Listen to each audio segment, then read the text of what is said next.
The photograph arrived 12 years before the camera that took it was manufactured. Case file TR 2020-0602 LF03. The Twilight Registry opened this record after 3 unrelated witnesses in St. Aura described the same odor of rainwater, penny metal, and extinguished candles. Each witness also reported a gap in the clocks.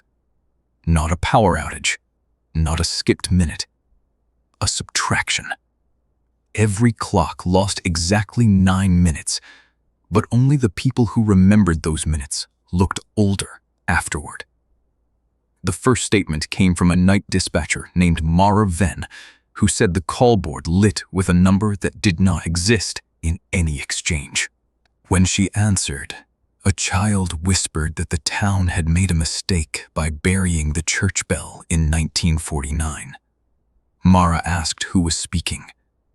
The child replied with Mara's married name, though Mara was 17 and unmarried in 1949.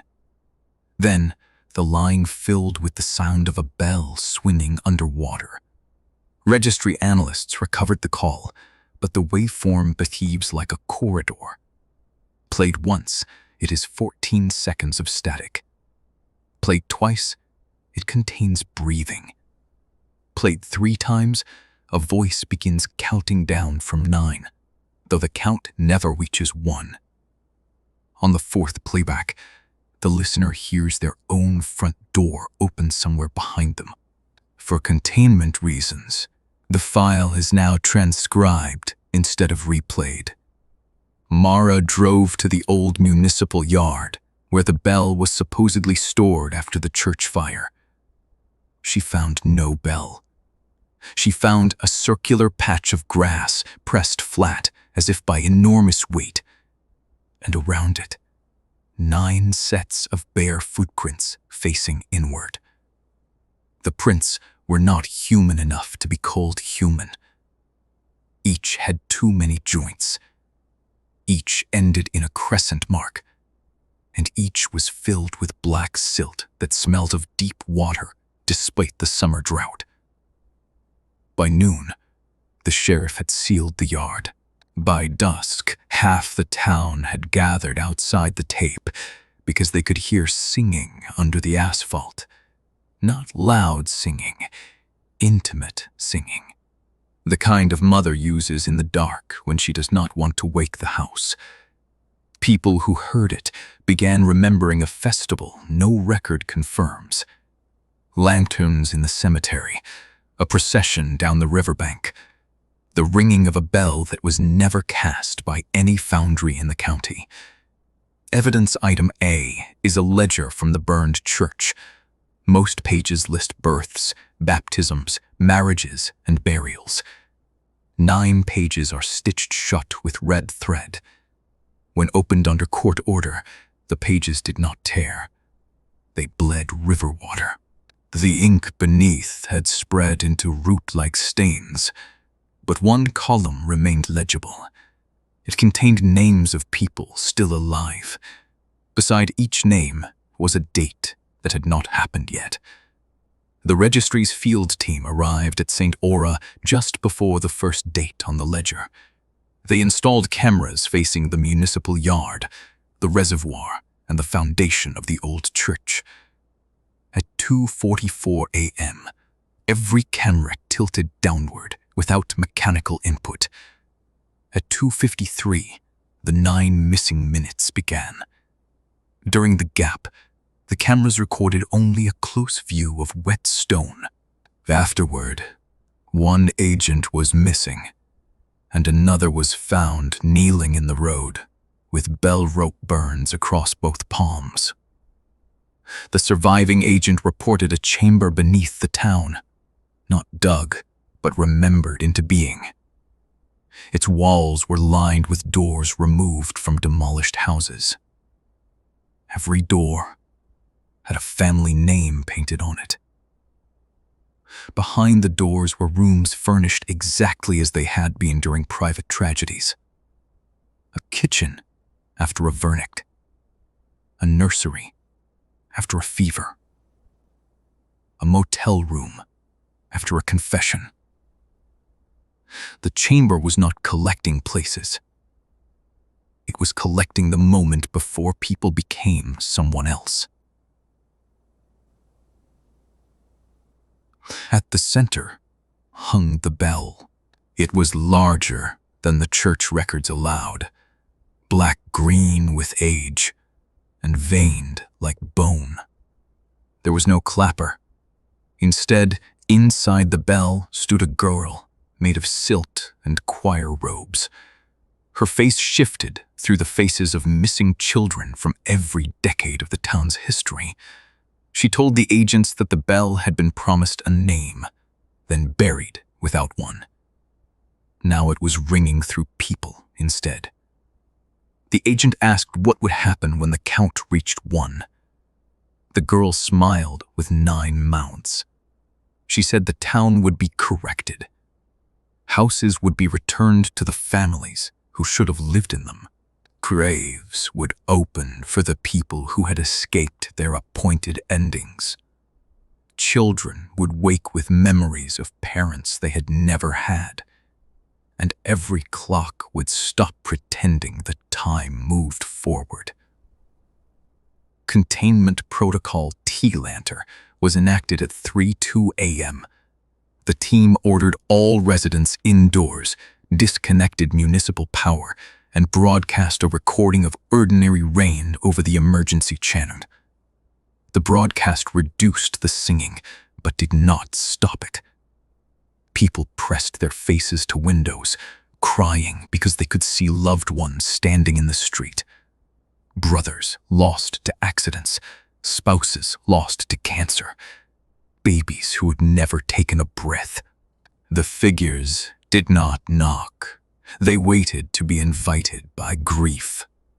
Mara Venn violated quarantine to reach her mother's house. Her mother had dementia and was speaking to Mara's father through a locked screen door. Her father had drowned at Grey Hook Reservoir 26 years earlier.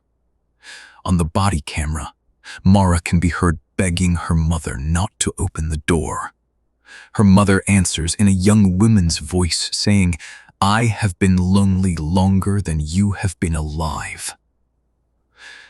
Then the bell rings once. The ring was not heard by microphones. It was recorded as absence. Audio dropped out across 9 counties. Dogs stopped barking. Hospital monitors flattened for 9 seconds, then resumed. In that silence, every person in town saw a door they had once closed and wished they had not. Most did not open it. 43 did. We know, because 43 homes were later found furnished for people who had died years before, with fresh meals on tables and family photographs altered to include the returned. What came back was accurate in detail and wrong in temperature. The returned knew birthdays, old jokes, hiding places for spare keys. They also cast no reflection in standing water, and they could not cross a line of spilled salt unless invited by someone who loved them. One deputy embraced his dead sister and aged 70 years before the body camera fell. The last frame shows the sister looking into the lens and mouthing, "We are not finished being missed." At dawn, the bell was gone. So were the 9 stitched pages. The municipal yard contained a fresh hole shaped like a mouth, packed with river stones. Mara Venn survived, but her voice changed. Every 9th word she speaks is not hers. Registry linguists have matched those words to missing person reports spanning 1881 to the present. They form a message when arranged by date. Give the bell its name, or we will keep using yours. The official explanation cited methane hallucinations, mass hysteria, and a sinkhole caused by obsolete drainage tunnels. The registry accepted none of those explanations. We sealed the yard under a fictitious soil remediation order and installed listening posts along the reservoir. Once per month, always when fog covers the water, the posts detect the strain of a rope and the intake of a crowd holding its breath. There is one unresolved final note. Last week, a package arrived at registry intake with no postage and no return address. Inside was a rusted bell clapper wrapped in a child's choir sash. Tied to it was a tag bearing Mara Ven's handwriting, though Mara remains under observation and has not been given pen or paper. The tag read, "It found the name it wanted. It is yours.